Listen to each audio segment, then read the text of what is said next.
जो घटना हुई है, हमारे सांसद जियाउर रहमान जब संबंध में ही नहीं थे और उसके बावजूद भी उन पर एफआईआर दर्ज करना, ऐसा उदाहरण कभी किसी को मिला होगा देखने को, सुनने को?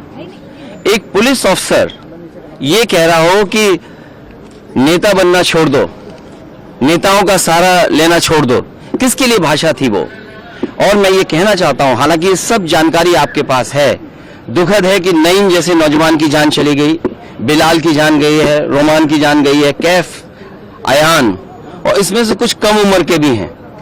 मुझे याद है जब मैं लखनऊ में प्रेस कर रहा था, उस समय जो जानकारी थी और जो जानकारी छिपाई जा रही थी, जब वहां पर लोकल स्तर से जानकारी हासिल हुई, तब मैंने कहा कि नईम की जान गई है और पुलिस की गोली से गई है।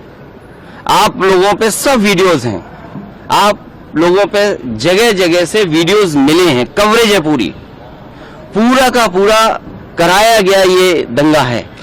और किसने कराया? सरकार ने कराया, क्योंकि सरकार जो बेईमानी कर रही थी, सरकार जिसने वोट लूटा, सरकार ने जिसने मशीन पर ईवीएम की बटन बार बार पुलिस से दबाई, प्राइवेट ड्रेस में पुलिस लगाई, उस चुनाव में इनकी धांधली, इनकी चोरी न पकड़ी है, इसलिए जानबूझ करके संभल में घटना कराई है। और मैं पढ़ना चाहता हूं, संभल की शाही जामा मस्जिद के खिलाफ 19/11/2024 को सिविल जज चंदौसी संभल में एक याचिका डाली गई।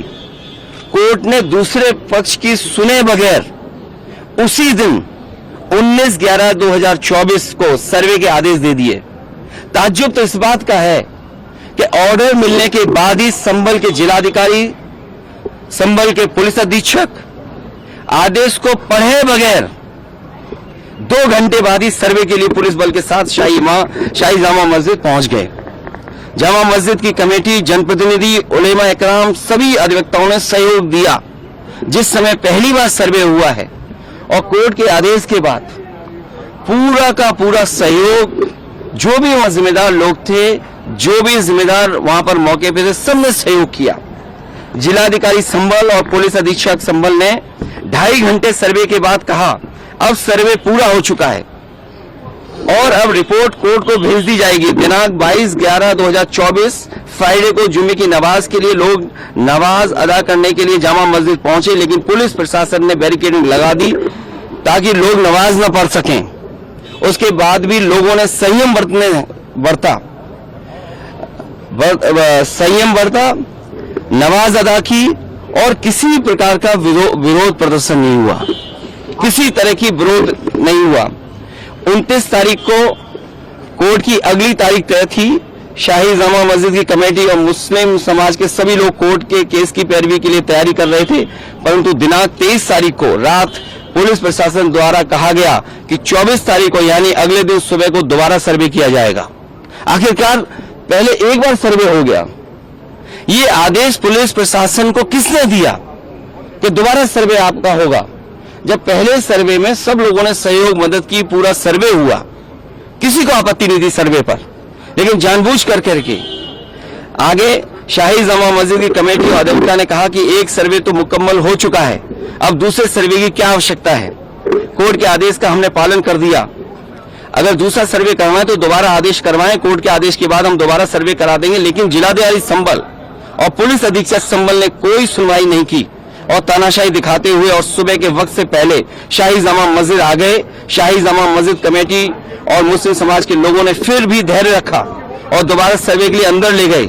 सर्वे के दौरान करीब 1.5 घंटा बाद जब जनता को सूचना मिली तो वो इकट्ठा होना शुरू हो गए।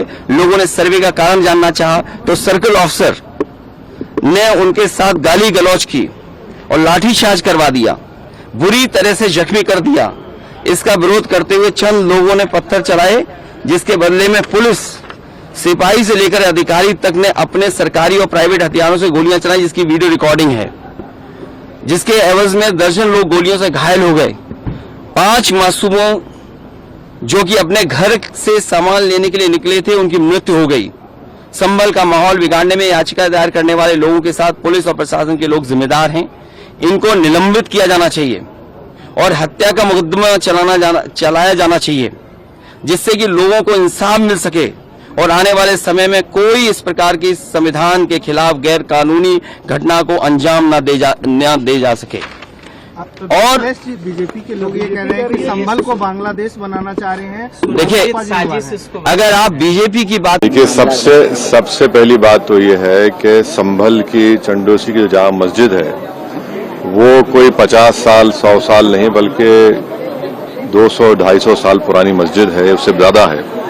वहां पर कोर्ट की तरफ से बगैर मस्जिद के जिम्मेदारों को, कमेटी को सुने उन्होंने एक एक्स पार्टी ऑर्डर पास कर दिया, वो गलत है। दूसरा यह है कि एक बार तो आपने गलत ऑर्डर दिया, सर्वे हो गया, दूसरा सर्वे जबकि आपने किसी को इत्तला नहीं दी। तीसरी बात यह है कि पुलिस का यह काम था कि मस्जिद कमेटी को कॉन्फिडेंस में लेते या वहां की पीस कमेटी को। चौथी बात यह है कि जो सर्वे करने लोग आ रहे हैं वो प्रोवोकेटिव स्लोगन्स लगा कर आ रहे हैं, वो वीडियो उसका है, पब्लिक डोमेन में है। और उसके बाद जो वहां पर वायलेंस हुआ जिसमें 3 मुसलमानों को गोली लगी, उनकी मौत हुई, हम इसका कंडेम करते हैं। ये फायरिंग नहीं बल्कि मर्डर है। और जब से बाबरी मस्जिद राम मंदिर का जजमेंट आया, जिस बात को मैं पर्टिकुलरली कह रहा हूं कि उस जजमेंट के बाद ये सब चीजें खुलेंगी और एक के बाद एक खुल रही हैं। एएसआई प्रोटेक्टेड मॉन्यूमेंट सब बातें कर रहे हैं, क्या एएसआई के कानून में नहीं है कि आप उसका रिलीजियस नेचर चेंज नहीं, कैरेक्टर चेंज नहीं कर सकते? किस बुनियाद पे कर रहे हैं ये? और आप किस बुनियाद पर अपने फेथ को दूसरों पे थोपेंगे? भाई, कानून कोई चीज है ही नहीं है। जिस दिन कोर्ट में सुनवाई होती है उसी दिन ऑर्डर हो जाता है, उस दिन सर्वे भी हो जाता है। ये तो 1948 में से ही होता है बाबरी मस्जिद में। तो ये जो फायरिंग हुई है ये फायरिंग नहीं है, मर्डर है। और जो भी ऑफिसर्स इन्वॉल्व है उनको सस्पेंड करना चाहिए और एक सिटिंग हाईकोर्ट जज से उसकी इंक्वायरी होनी चाहिए। ये सरासर गलत है, जुल्म हो रहा है वहां पर तो संभल में। वहां के सांसद पे FIR दर्ज कर दिया गया। आप जिस पे चाहे कर लीजिए भाई, जिस पे भी चाहे कर लीजिए, जज आप, जूरी आप, सब आप, तो बचेगा क्या फिर? अब सर, जेपीसी में आप लोगों ने समय मांगा है, क्या कहेंगे? जी, जैसा अभी आपने हमारे डेलीगेशन तरफ से बोला गया है, मैं उसको रिपीट करना नहीं चाह रहा। और स्पीकर साहब ने बड़ी इत्मीनान से हमारी पूरी जितने मेंबर्स 11 नॉन बीजेपी एमपीज गए थे उनकी बात को सुना, वो बोले कि इसके ऊपर कंसिडर करेंगे। और हमको उम्मीद है कि ऑनरेबल स्पीकर साहब इसका टेन्योर बढ़ाएंगे, क्योंकि आप देखिए बंगाल नहीं गई कमेटी, बिहार हम लोग नहीं गए, उत्तर प्रदेश में शिया वक्फ की प्रॉपर्टीज को हमने नहीं देखा। तो ऐसे कई, दिल्ली के मंत्री को बुलाना है, ऐसे कई स्टेट्स है जहां पर कमेटी को जाना चाहिए। वो स्टेक होल्डर्स हैं, उनकी बात को सुनना बहुत जरूरी है। सर, वक्फ बोर्ड अमेंडमेंट बिल को लेकर आप क्या सोचते हैं? क्योंकि लगातार सरकार की तरफ से यही कहा गया कि जो मुस्लिम है, जनता है, उनके हित में, मुसलमान जो है उनके, अभी ये कानून बना नहीं। आप देखिए संभल में क्या हो गया है। अभी ये कानून बना नहीं है। आप देख रहे हैं कि हर जगह पे बोल दिया जा रहा है कि नहीं, ये यहाँ पर 500 साल पहले मस्जिद नहीं थी। इस बिल में आप, ये बिल आर्टिकल 26 का वायलेट करता है। ये संविधान के फंडामेंटल राइट का 26 का ग्रेव वायलेशन है। ये बिल कलेक्टर को इतने पावर्स दे रहा है कि कलेक्टर तय करेगा कि कौन सी वक्फ प्रॉपर्टी है नहीं है। ये कैसे होगा? कलेक्टर कैसा जज होगा अपने ही केस में? तीसरा, आप किस बुनियाद पर इस बिल में आप नॉन मुस्लिम को मेंबर बना रहे हैं? जितने धर्म की बुनियाद पर, चाहे वो हिंदू धर्म के एंडोमेंट बोर्ड्स हो, चाहे दिल्ली का SGPC हो या उसका एक्ट हो, या क्रिश्चियंस के जो भी उनके धर्म के संस्थाएं हैं, वहां पर तो कोई उसी धर्म का आदमी मेंबर बनता है। आप तो कंपलसरी स्टेट वक्फ बोर्ड में जहां पर 11 मुसलमान बनते थे, वहां पर आप मेजॉरिटी नॉन मुस्लिम बनाना चाह रहे हैं। सेंट्रल वक्फ काउंसिल में मेजॉरिटी ऑफ नॉन मुस्लिम बनाना चाह रहे हैं। क्यों करना चाह रहे हैं आप? ये क्या मकसद है आपका? कलेक्टर को इतना पावर दे रहे हैं। तो ये आर्टिकल 26 का ग्रेव वायलेशन है और इसीलिए वक्फ को बचाने के लिए नहीं लाया जा रहा है। ये वक्फ को खत्म करने के लिए, और वक्फ बोर्ड को सिर्फ एक पोस्ट ऑफिस बना के रखना चाह रहे हैं। तो जो वक्फ की प्रॉपर्टी है वो गवर्नमेंट की दी भी नहीं है, इसको मुसलमानों की गाड़े खून की कमाई है, तो आप उसको छीनना चाह रहे हैं। और उतना ही मकसद है सरकार का। आप देख रहे हैं संभल में क्या हो रहा है, ऐसे ही और वाकयात होते। लगता है बीजेपी का पेट अभी मणिपुर से भरा नहीं है और इसीलिए बीजेपी ने पूरे देश को मणिपुर बनाने की ठान ली है। उत्तर प्रदेश के संभल में हुआ विवाद और उसके बाद की हिंसा में 4 लोगों की मौत। योगी आदित्यनाथ की सरकार, उनके प्रशासन, उनकी पुलिस की ही कामयाबी नहीं है, बल्कि मुसलमानों के खिलाफ उनकी नफरत का सीधा सीधा नतीजा है। जिस तरीके से खाकी वर्दी पहनने वाले चिल्ला चिल्ला कर कह रहे हैं गोली चला बे, जिस तरीके से सर्वे करने वालों के साथ नारेबाजी करते हुए एक भीड़ चल रही है, ये सारी बातें इस ओर इशारा करती हैं कि षड्यंत्र के तहत पूरा मामला रचा गया है।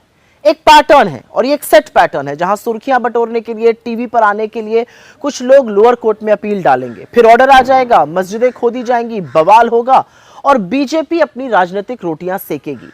लेकिन जिन लोगों की जान जाएगी उसका जिम्मेदार कौन है, यह भी तो सवाल बनता है ना।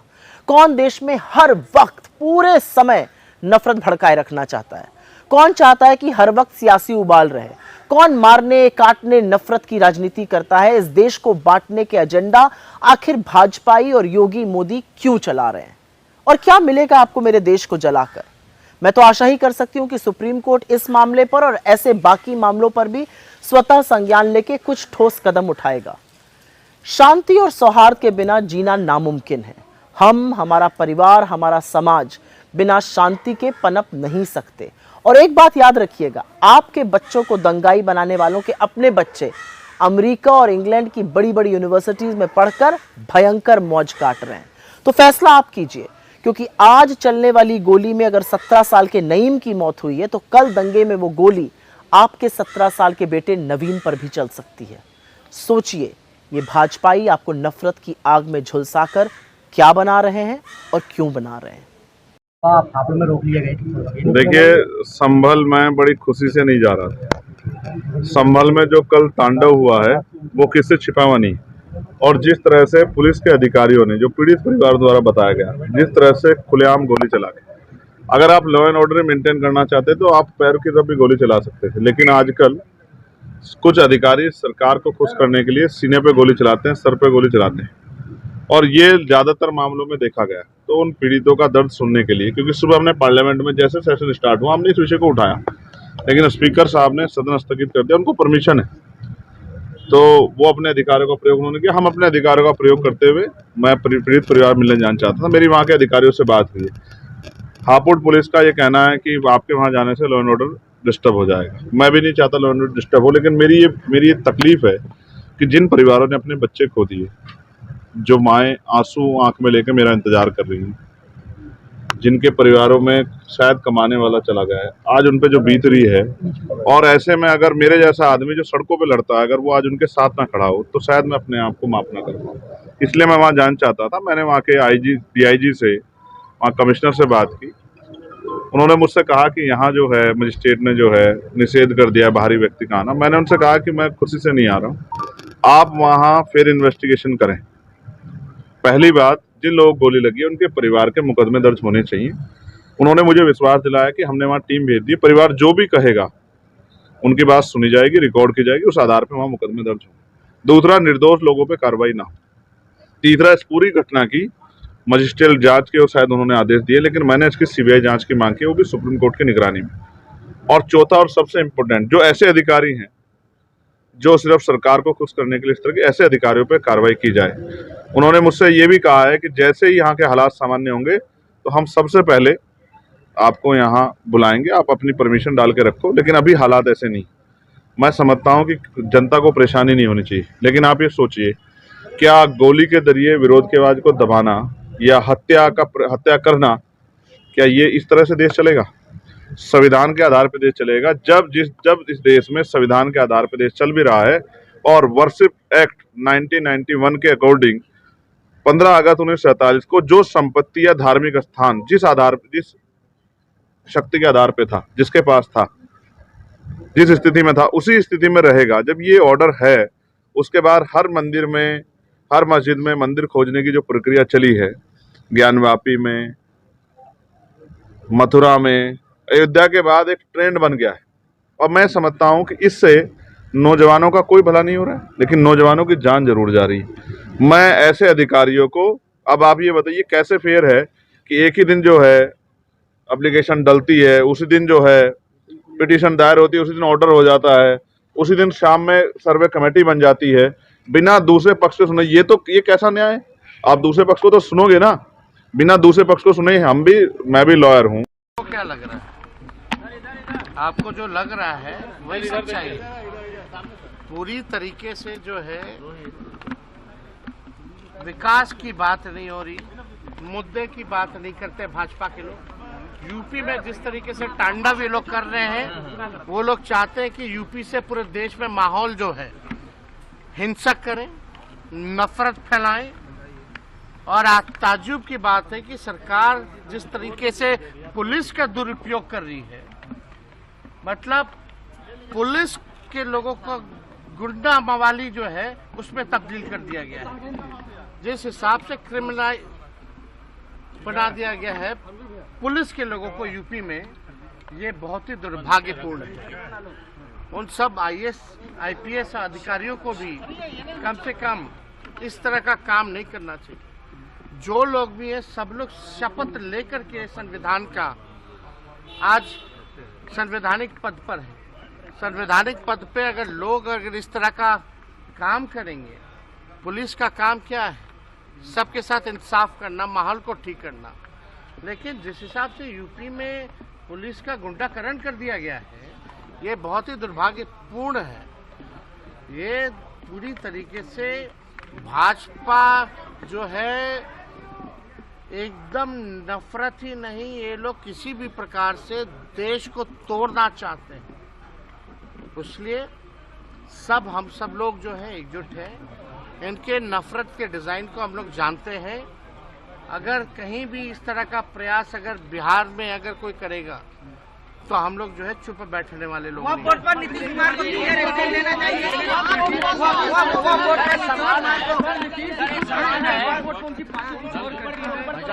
हैं।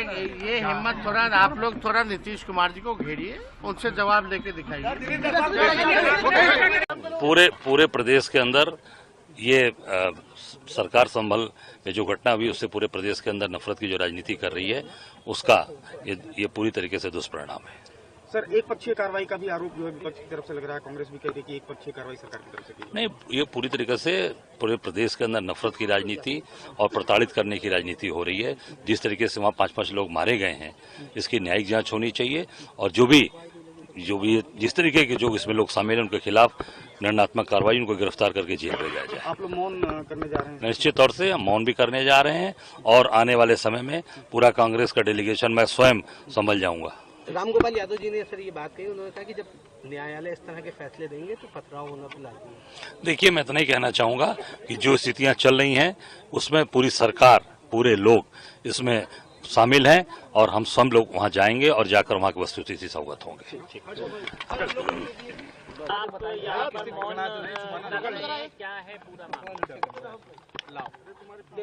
दे दो भाई, साइड आ जाए, किसी को पकड़ा दो भाई।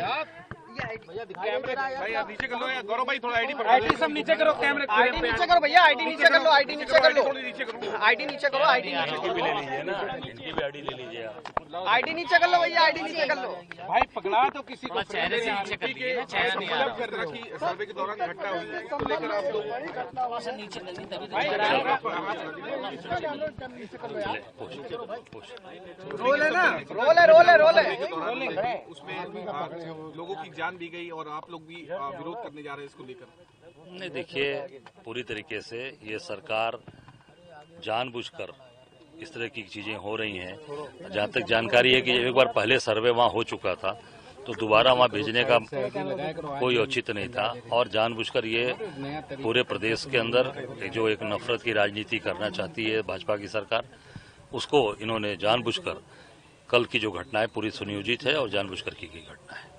अखिलेश यादव हो, बहुजन समाज पार्टी की सुप्रीमो हो, मायावती भी कह रही न्यायिक जांच इसकी होनी चाहिए और भारतीय जनता पार्टी इस पे हिंदू मुस्लिम कराना चाह रही है। मैं तो पहले भी कह रहा हूं ना कि पूरी तरीके से समाज को बांटने की राजनीति हो रही है, नफरत की राजनीति हो रही है और निश्चित तौर से माननीय उच्च न्यायालय के सिटिंग न्यायाधीश से इसकी न्यायिक जांच हो और इसमें निश्चित तौर से जो अधिकारी या जो लोग इसमें शामिल हैं उनके खिलाफ कठोर से कठोर कार्रवाई होनी चाहिए। अतः जी, आप लोग मौन धारण करने जा रहे हैं इसको लेकर, जिन लोग व्यक्ति उसको लेकर आप लोग मौन धारण करने जा रहे हैं? बिल्कुल, हम उनको शोक संवेदना प्रकट करेंगे।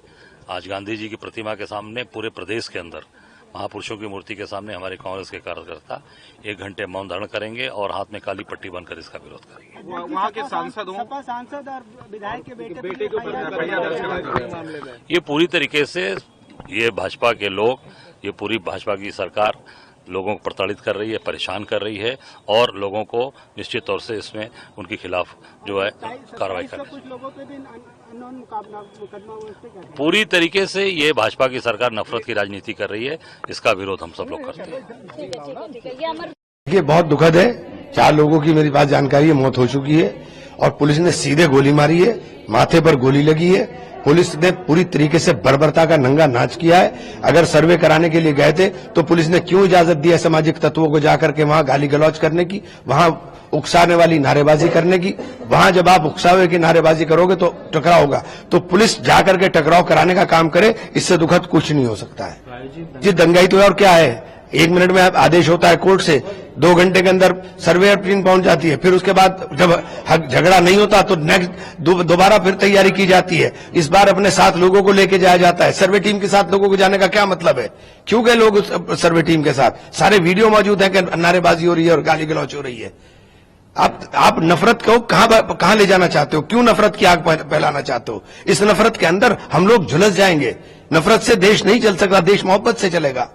साफ फैसल ने कुल 200 लोग और 6 नामजद लोगों के खिलाफ जो है, क्योंकि उसी क्षेत्र के रहने वाले हैं तो जानते भी हैं, 6 नामजद लोग और 200 अन्य लोगों के खिलाफ मुकदमा जो है उन्होंने लिखवाया है। दीपक राठी नाम के हमारे सब इंस्पेक्टर हैं, जो भी कल घायल भी हुए थे, उनके द्वारा, जो यहाँ के एकता चौकी प्रभारी भी हैं, 800 लोगों के खिलाफ मुकदमा लिखवाया है उन्हें। जियाउर रहमान बर्क और सोहेल इकबाल नामक ये 2 नामजद अभियुक्त हैं, जिनको उन्होंने अभियुक्त बनाया है। उनके द्वारा बताया गया है कि भीड़ को इन लोगों ने भड़का के बलवे का रूप दिया। यह उल्लेखनीय है कि जियाउर रहमान बर्क को 168 BNSS का नोटिस जनपद संभल की थाना कोतवाली पुलिस द्वारा भी पूर्व में दिया गया था। उनके द्वारा पूर्व में भी भड़काऊ भाषण दिए गए थे। उस भड़काऊ भाषण के दौरान उनको बताया गया था कि आप इस तरीके के भाषण ना दें, इनसे बाज आएं, लेकिन उन्होंने उसके बाद भी भीड़ को उकसाने के लिए और जामा मस्जिद की हिफाजत, कोर्ट एंड अनकोर्ट, इस स्टेटमेंट के साथ में लोगों को मोबिलाइज करने का प्रयास किया। उसी मोबिलाइजेशन का कारण था कि जो कल जो आपने भीड़ देखी, एकाएक 8:45 पे लोग इकट्ठे हुए और उन लोगों ने इस तरीके की घटना को अंजाम दिया, जिसमें 15 पुलिसकर्मी जो है वो घायल हुए थे और 4 अधिकारी जो है उसमें घायल हुए थे।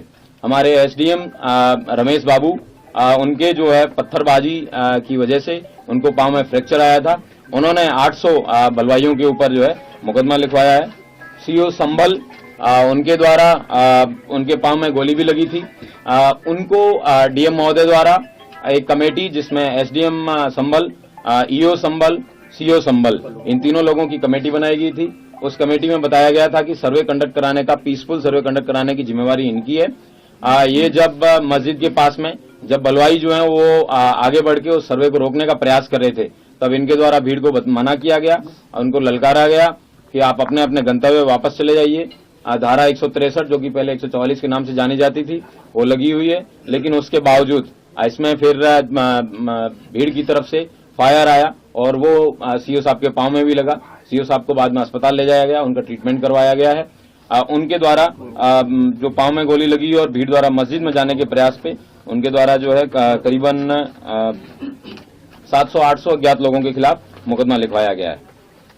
चौकी प्रभारी एकता द्वारा जो पूर्व में जो हमने बताया था वो एक अलग मुकदमा, और एक संजीव कुमार नामक व्यक्ति द्वारा उन्होंने भी मैगजीन और TSM जो टीयर स्मोक ग्रेनेड है उनकी जो लूट का मुकदमा है वो भी लिखवाया गया है। और मेरे PRO, जिनके पांव में नखासा थाना क्षेत्र में जो मैं और DM साहब जब जा रहे थे, हमारे ऊपर जब ईट से वहां पे घर की 2 महिलाओं ने ईटें दागी और उनके घर के बगल से वहां से जब फायर आया, PRO साहब के पांव में गोली लगी थी। PRO साहब का भी ट्रीटमेंट करवाया गया है। उनके द्वारा 150 लोगों के खिलाफ थाना नखासा में मुकदमा पंजीकृत कराया गया है। वर्तमान में 22 लोग थाना कोतवाली से और थाना नखासा से 3 लोग हैं वो जेल जा रहे हैं। कुल 25 लोग अभियुक्तों को अभी तक गिरफ्तार किया गया है। ड्रोन के फुटेज की स्टडी कर ली गई है। उनके छोटे छोटे पासपोर्ट साइज फोटोज बनवाए जा रहे हैं और उनको सर्कुलेट किया जाएगा, और जो लोग उनको बताएंगे उनको उचित इनाम भी दिया जाएगा, जो इन लोगों के बारे में सूचना देंगे कि ये दंगाई और बलवाई कौन थे और सारे सीसीटीवी फुटेज हैं उनको भी कलेक्ट कर लिया गया है और मैं उम्मीद करता हूं कि इस धरपकड़ में जल्दी जो भी नामजद अभियुक्त हैं और जो भी अन्य अभियुक्त हैं उन सब लोगों को गिरफ्तार किया जाएगा और उनके खिलाफ जो विधिक कार्रवाई है वो सुनिश्चित की जाएगी। जनपद संभल में कल दोपहर के बाद से एकदम अच्छे से शांतिपूर्वक तरीके से लोग अपना जीवन यापन कर रहे हैं। आज सोमवार को दुकानें भी बंद ही है वैसे संभल में, लेकिन फिर भी उसके बावजूद लोगों ने अपनी दुकानें खोली है और इंटरनेट बैन है। वो इंटरनेट बैन जो है वो कल भी कंटिन्यू रहने के लिए मैंने डीएम महोदय से रिक्वेस्ट किया है। मैं उम्मीद करता हूं कि शांति व्यवस्था है वो इसी तरह कायम रहेगी। रहमान सांसद ही है ना या कोई और? जियाउर रहमान पुत्र ममलूक उर रहमान ये यहाँ के निवासी हैं, थाना नकासा चक्र के रहने वाले हैं। सर पीएम रिपोर्ट में क्या पुष्टि हुई है? हथियार भी मिला है उन लोगों से, मृतकों से? पीएम रिपोर्ट विवेचना का विषय है, ये विवेचक का प्रेरोगेटिव है, इसके बारे में मैं कोई कमेंट नहीं करना चाहूंगा। ये विवेचना पे समय आने पे आपको बता दिया जाएगा। जियाउर रहमान जिस वक्त कल हिंसा हुआ सर, जियाउर रहमान कल बेंगलोर में थे तो उनका नाम किस तरह से आया सर? कल जब फोरेंसिक टीम द्वारा मौके पे कल देर रात्रि जब सब लोग चले गए थे, इस तरीके के वेपन उनके वहां से घटनास्थल पे जहाँ पे कई सारे चप्पल जूते पड़े थे उनके बीच में ये भी बरामद हुआ है। इस तरह देख सकते हैं कि आप भीड़ के जो बलवाई थे, पत्थरबाज थे, उनका क्या मकसद था, उनका क्या उद्देश्य था। पुलिस वालों के पांव में गोली लगी है और इस तरीके की ये जो है जो उनका जो उद्देश्य था, लेकिन हमारी पुलिस ने और प्रशासन ने साथ में कंधे से कंधा मिला के एक बहुत अच्छे सूझबूझ से इस जो पत्थरबाजों की मंशा थी उसको